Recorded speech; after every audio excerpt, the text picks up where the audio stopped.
welcome back to Getting Over Shit, the series where I get over my disability and you watch.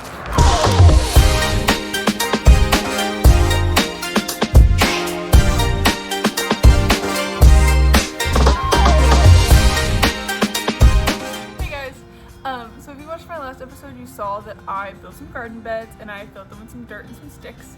After that, within like a couple of days, I realized that my dogs think that compost is a delicacy. And every single time I went outside, they were eating the compost from the garden bed. So we realized that before we could plant anything, we'd have to do a little bit more dog proofing in preparation before that. So I went ahead and put my seedlings outside. I think I was in the last episode to harden off a little bit. And then we got some dirt, we filled them. But in this video, I went to Home Depot and I bought some like easy garden fencing. And I put that up, and then I also planted a blackberry bush, and I put some fencing around that too. So I hope you enjoyed. Alright, like I said, we did start off at the garden center of Home Depot. We wandered around for probably 20-ish minutes trying to find the right one that also would be easy and cheap. This is the one we settled on. It's a multi-purpose fence.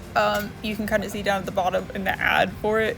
It can be made into a lot of different shapes, and you just take those poles that I'm holding and hold it together. There's also a pole that you'll see a little bit later in the video clearer. I'm actually grabbing it right now in the video that makes it into a gate. It is the only option in Home Depot that did have a gate that wasn't like an additional $80 for the gate piece. So that's what we went with. Right after this clip, I started to feel kind of bad. A little dizzy. I'd been moving around a lot. It was pretty hot. So I came and I sat down and I drank some water that I had in the car.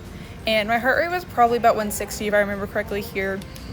But we kept on keeping on. My husband set up these two fence panels while I kind of went and recovered. And then about this time, I came out and I helped them by taking off the stickers and then kind of measuring.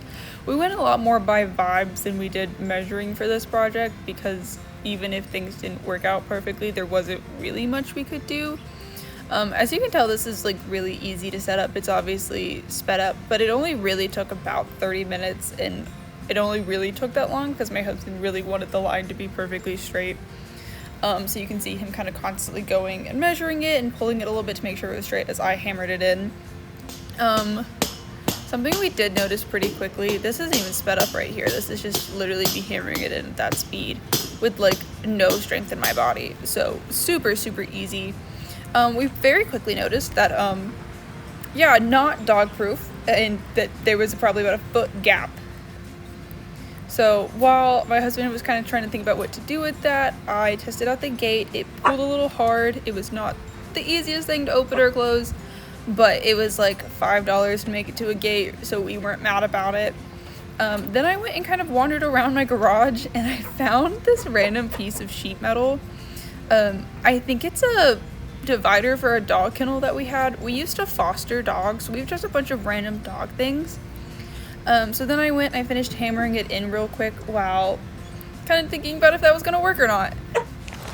And now for the most exciting part of this whole video, planting the blackberry bush. I started out by kind of just digging a hole right here by this arboretum that was already here from the previous owners.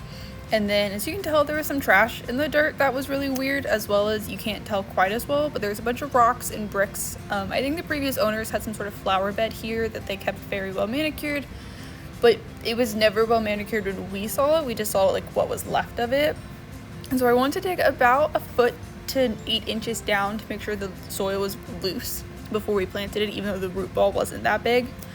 Then we just sorted out all the rocks and made sure the dirt was loose, put it back in. I let the root soak in that bucket for probably about 10 to 20 minutes before planting, and I think that really helped loosen it up.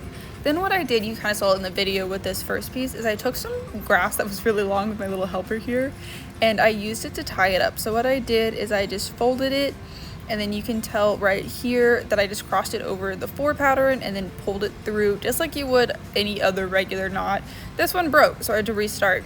And I kind of gave you a better angle. There's the crossover and then pull. It broke again, so I just did it again. I kept that in there to show you that like if you're gonna try this, you have to do it over and over again. And then, like I mentioned earlier, we fostered dogs for a while, so I have a bunch of random dog things in my house that I don't really want to get rid of because I put a lot of money on, but I also don't want it just in my garage. This being one of them. This was a pin that we used when we fostered little baby puppies. to keep them enclosed while we were gone, since they weren't quite ready to be in a kennel yet. And I just put it around the blackberry bush that I had, mainly for two reasons. The first one is so my dogs don't dig up the roots and it gets killed. The other one is so that way they don't eat the berries when the berries come. This is a thornless variety, which I actually didn't want. I wanted a thorned one so the dogs wouldn't eat it, neither would birds. So once that was up, I went over and I got the watering hose, and it took me a minute because this is my first time using this watering hose of the season. We actually have two, one on each side of our house. So then I just watered her. I watered it very, very well. I almost wondered if I watered it too much.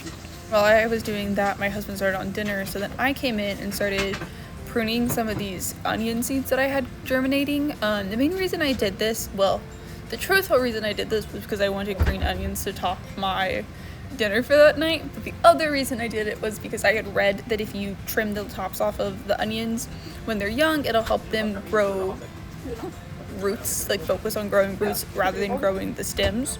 So that's what I did. I don't really know if it worked. When I took my onions out to harden later that night, they all kind of died off, like more than half of them.